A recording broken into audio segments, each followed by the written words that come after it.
বড় বড় চিংড়ি মাছ দিয়ে চাল কুমড়ো রান্না করলাম। আবারও চলে আসলাম ছোট্ট একটা মিনি ব্লগ নিয়ে, কারণ তোরা মিনি ব্লগগুলো দেখতে ভীষণ পছন্দ করো। অনেক দিন ধরে ইচ্ছা করছিল চাল কুমড়ো দিয়ে এই চিংড়ি মাছ রান্না করব। তাই দেখতে পেলাম বড় বড় চিংড়ি, তাই কিন্তু এখানে আমি নিয়েছিলাম।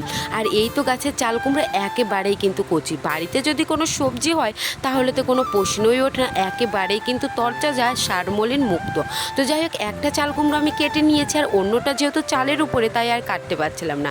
তাই পাশের বাড়ির দাদার ছেলেকে দিয়ে এই তো চাল কুমড়োটা কিন্তু কাটিয়েই নিলাম।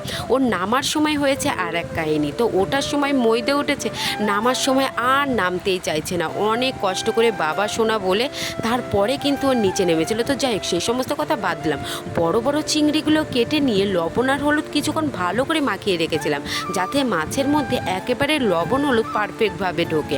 তো এই তো অনেক দিন ধরেই কিন্তু বড় বড় চিংড়ি মানে খাওয়ার ইচ্ছা ছিল। তো যাই হোক, বুঝতেই পারছো, বাঙালিরা মাছে ভাতে বাঙালি, মাছ না হলে বাঙালিদের কিন্তু দুপুরের খাওয়াটাই কিন্তু জমে না। এখানে হচ্ছে আমি প্রথমে তেলের মধ্যে কাঁচা লঙ্কা, তার সঙ্গে টমেটো কুচানো দিয়ে বেশ ভালো করে ভেজে নিয়েছি। এখনকার দিনে টমেটো যেহেতু শক্ত, গলতেই চায় না, তাই টমেটোটা আগে ভাজা করে পেঁয়াজগুলো দিয়ে নিয়েছি। পেঁয়াজগুলো বেশ ভালো করে ভাজা করে নিয়ে এখানে আমি আদা রসুনটা বেটে নিয়েছিলাম, সেটাও কিন্তু দিয়ে দিয়েছি।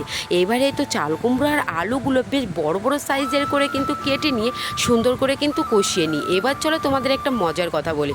আজকে আমার হাজবেন্ড দুপুরবেলা খেতে এসে ও বুঝতেই পারেনি এটা চাল কুমড়ো, ও ভেবেছে লাউ।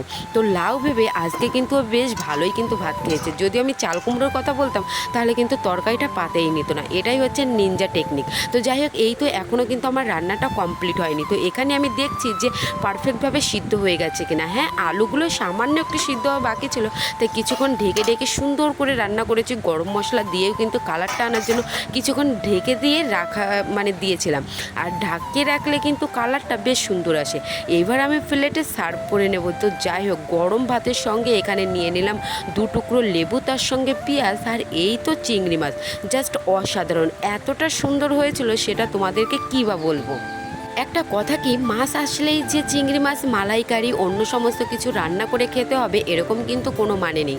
সবজি দিয়ে নিজের পারফেক্ট মন মতোভাবে যদি রান্না করা যায়, আর মাছ যদি ভালো হয়, খেতে তো দুর্দান্ত টেস্ট। আজকে মাছটাও বেশ ফ্রেশ ছিল, তার সঙ্গে তো গাছের একেবারেই টাটকা চাল কুমড়ো। সত্যি দারুণ হয়েছে খাবারটা আজকে। তো এই তো দুপুরবেলা গরম ভাতে একেবারেই কিন্তু লেবু চিপে ভাতটা খাওয়া দাওয়া করে নিলাম। ভিডিওটি কেমন লাগলো অবশ্যই জানিও।